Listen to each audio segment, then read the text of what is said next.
Elon Musk को कौन नहीं जानता, और जो लोग नहीं भी जानते होंगे वो ट्विटर विवाद के चलते जान गए होंगे। आइए जानने की कोशिश करते हैं एलॉन मस्क को ट्विटर खरीदने का ख्याल कहां से आया और अब वो इसे खरीदने से पीछे क्यों हट रहे हैं।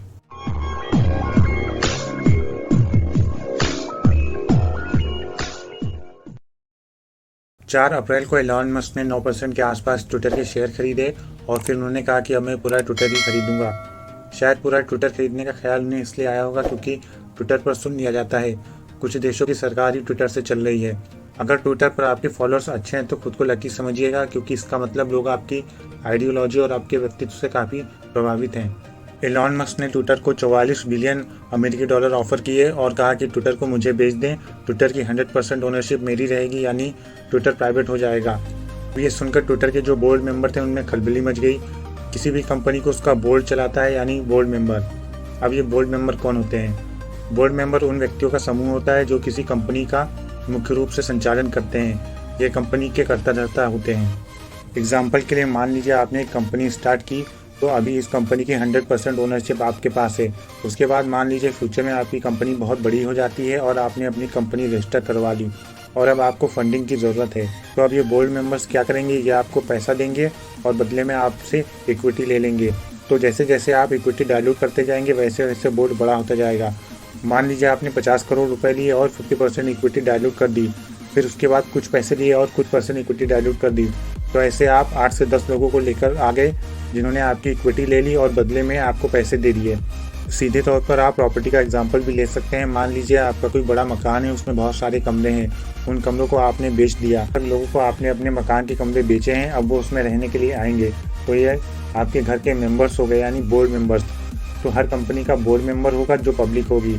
तो अब जो ट्विटर का बोर्ड मेंबर्स हैं उनके कान खड़े हो गए कि ऐसा कैसे, ऐसा तो हम नहीं होने देंगे, एलॉन मस्क को रोकना पड़ेगा। अब भाई अब पॉइजन पिल का कॉन्सेप्ट। अब ये पॉइजन पिल क्या होता है, आइए इसे समझते हैं। मान लीजिए भारत का कोई जासूस पाकिस्तान या और कहीं घूम रहा है और उससे पकड़ लिया जाता है, तो जो टॉर्चर होता है वो मौत से भी बदतर होता है। जिससे बचने के लिए ये पॉइजन पिल खा लेते हैं, मतलब साइनाइड खा लेते हैं और अपनी जान दे देते हैं।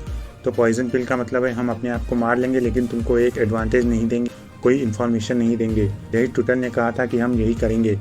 अब इकोनॉमिक्स टर्म्स में पॉइजन पिल की डिफिनेशन समझिए। The term poison pill refers to a defense strategy used by a target firm to prevent or disclosure a potential hostile takeover by any acquiring company or person।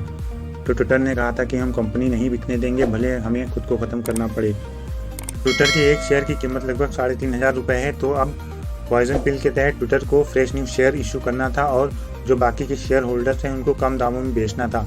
तो जाहिर सी बात है Elon Musk को fresh new share खरीदना काफ़ी महंगा पड़ता। जो शेयर एलॉन मस्क $54 में खरीद रहे थे वो और महंगे हो जाते। मतलब आपकी कंपनी के शेयर प्राइसेस बढ़े हुए हैं, आपने दर्द सह लिया और बढ़े हुए शेयर को आपके जो बोर्ड मेंबर्स हैं उनको कम दामों में बेचा। बेशक इससे कंपनी का नुकसान होगा, लेकिन अगर आपने ऐसा नहीं किया तो आपकी कंपनी को कोई और ले जाएगा। तो ये है पॉइजन पिल का कॉन्सेप्ट। ट्विटर का कहना था कि 15% से ज़्यादा अगर किसी का शेयर रहा तो हम पॉइजन पिल का क्लॉज लागू कर देंगे। तो ये माना जा रहा था कि एलॉन मस्क 15% से ज़्यादा शेयर होल्ड नहीं कर सकते। इसका मतलब एलॉन मस्क कभी भी ट्विटर को नहीं खरीद सकते। 21 अप्रैल को एलॉन मस्क ने 44 बिलियन अमेरिकी डॉलर के सौदे के वित्त पोषण के लिए ट्विटर के सामने एक विस्तृत योजना प्रस्तुत की। महत्वपूर्ण रूप से एलॉन मस्क ने कहा कि वह अपने स्वयं के फंड से 21 अरब अमेरिकी डॉलर का भुगतान करेंगे, जो कि मुख्य रूप से उनके टेस्ला स्टॉक होल्डिंग्स की बिक्री से आएगा, और वह अपनी टेस्ला होल्डिंग्स के बदले 13 अरब अमेरिकी डॉलर का उधार लेंगे।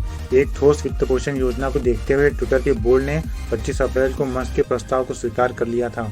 25 अप्रैल को ट्विटर के बोर्ड मेंबर्स ने सर्वसम्मति से मस्क के 44 बिलियन अमेरिकी डॉलर के बाई आउट प्रस्ताव को स्वीकार कर लिया, जिसमें कंपनी का निजीकरण होना तय था।